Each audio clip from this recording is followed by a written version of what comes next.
Don't get me wrong, I love that Cyberverse is getting some callouts, but that's not really a Cyberverse Chromia, now is it? From Transformers Legacy United, I have the Deluxe Class Windblade and the Deluxe Class Chromia. Now, both of these are from the Cyberverse universe. That said, Chromia, if anything, feels a little bit more IDW inspired. They're a pretty extensive retool of animated Prowl. Looks great, don't get me wrong, I'm really excited to bust into this Chromia. And then meanwhile, Windblade, yeah, that is definitely Cyberverse Windblade. And also, spoiler alert, it's probably the best Windblade they've ever made. So, really excited to take a look at both these two, but obviously Windblade's already out of the box. I'll put them over to the side so we can look at Chromia's, and then you can see you got the figure here, motorcycle, side profile. It's kind of weird to me how small the robot profile is.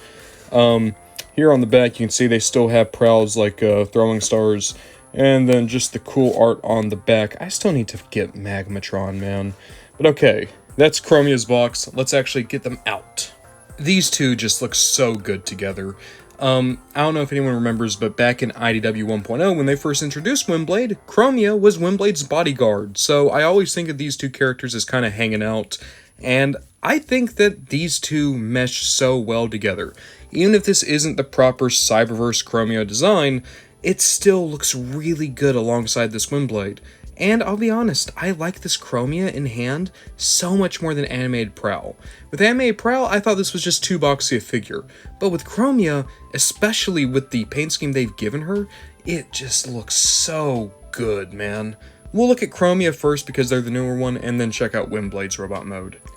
First off, I just want to comment on the head sculpt. I think this is my favorite Chromia head sculpt I've ever seen.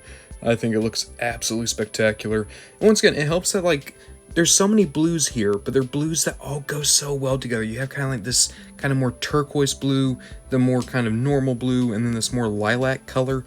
They mesh so well with the small hits of silver and red throughout to break it up. But now let's look at the full body. So looking at Chromia, you got a ball joint at the head. You have a universal here at the shoulder. You have an upper arm cut. You have an elbow that can get you the 90. Your wrist can go in and out. No swivel though. You have a waist swivel though. Make sure you don't grab onto the back like I just did. But yeah, you do have a waist swivel. You have a universal at the hip. You have an upper leg cut. You have a deep knee, get you a little bit past the 90. And then down here, because of the transformation, you can go up and back at the ankle. You also do that with the ankle down here that is also on a ball joint. So you do have a good sweep articulation. Alongside that, the kibble can fold down if you want, and then that can kind of give a more clean silhouette. But I like having it up. I think it just kind of bulks Chromia out a little bit more. And I would like a more bulky Chromia. Because when I think of Chromia, I think of her basically being the Ironhide of Elita 1's group, right? But if I had a complaint about this figure, and it is a pretty minor complaint, they just gave you Animated Prowl's accessories, which are the Shuriken. Again, I like the color. And when you fold them out, because what you do is they're on a gear system, so you just kind of roll them out. Oh, if it wants to work with me. Oh, and it just got off the track. Okay. There we go. This one works. It kind of reminds me of a Wisp from Sonic, like Sonic Colors. It doesn't really work for me, though, because once it's out, it can go right back in very easily. Alongside that, they rip themselves off their gears a lot, so the Automorph doesn't really work. I would have liked just a normal gun. Like, I don't know, totally unrelated. Here's Cybertron Starscream's gun. I'll put that in their hand. And to me, that looks so much better if you had just given Chromia like a big rifle. I can understand why they didn't. It was probably a budget concern. And I have plenty of spare guns I can throw onto Chromia, so it's not a massive deal. It's just, if I had to complain, the accessories just aren't all that good for her. But even still, she poses like a dream, and I think the figure just looks so good. I'm sorry, I keep going back to this. I know that it's just a retool. I know that I've had this mold before, but I think it really shows how great a repaint or remold can be. Animated Prowl wasn't doing anything to light up my world, but just changing up the colors and making it so much more electrifying. And maybe at the end of the day, I just like Chromia more than Animated Prowl. That's also a very real possibility. But I'm just so into this figure, and I love the fact that I can pair her up with her bud.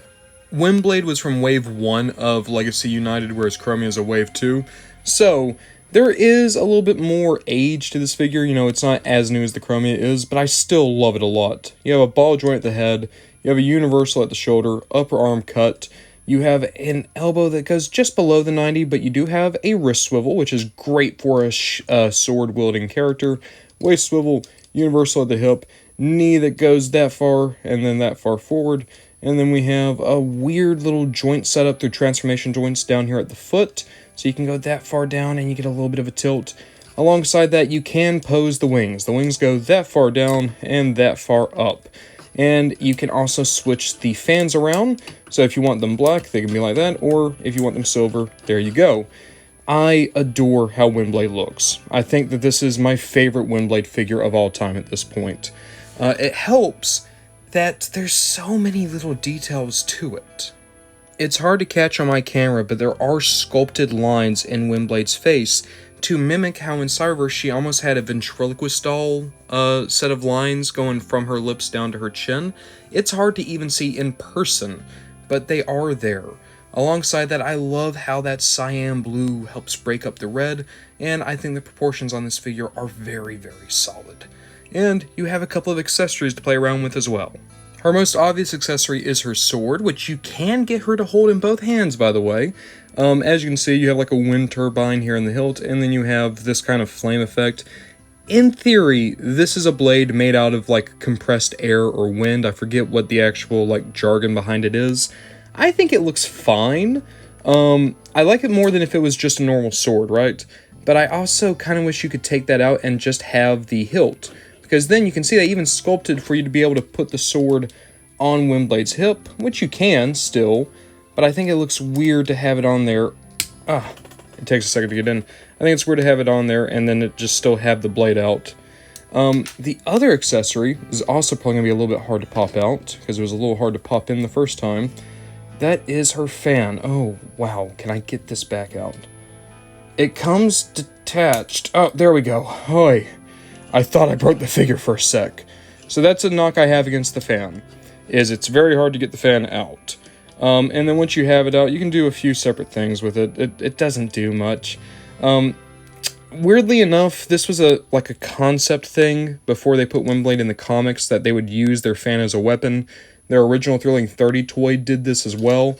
I think it's a cute little homage, but truth be told, you're going to put it on the head, and it's going to stay there forever, so I don't see a reason why you would bother with it. It looks great, looks cool, it just, you know, it's a bit superfluous. In robot mode, I adore both these figures, but now I actually want to crack into Chromia's transformation and see how that is, and we're going to look at both of these figures in vehicle mode. Chromia's transformation is almost frustrating. Thankfully, it's not too bad. Once you get the groove of it, it actually kind of flows decently well. But as you can see, yeah, there's a lot of robot under there. They gave you a kickstand that doesn't really work. I think this is still a good-looking motorcycle, but it just isn't really my thing. And to be fair, it's hard to do transforming motorcycles. If we take the shuriken weapons, we can put them on as basically bigger hubcaps. And I do like that because it does introduce more of that cyan to the mix. It looks really nice. You can see it doesn't roll the best once they're on there, but hey, it's fine. Overall, it's decent. I think that the robot mode is what really makes this figure, but it's an alright motorcycle. And it does really put to mind Transformers Prime Deluxe RC, which is funny because that RC became a Chromia in Thrilling 30. So, I guess this is an homage. Windblade's transformation, however, is a masterclass in how to do a deluxe jet that isn't just a Seeker. Look, I love Seekers. I can gush about Seekers all day.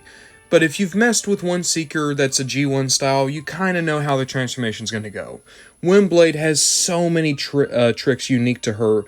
All of this cockpit section was concealed in a very small backpack. Alongside that, the legs do a lot of transforming. Everything flows really well. I think it's really funny they had no idea what to do with the arms, so she's just hanging on to like little bars inside of her legs. But yeah, the Windblade transformation is very fun.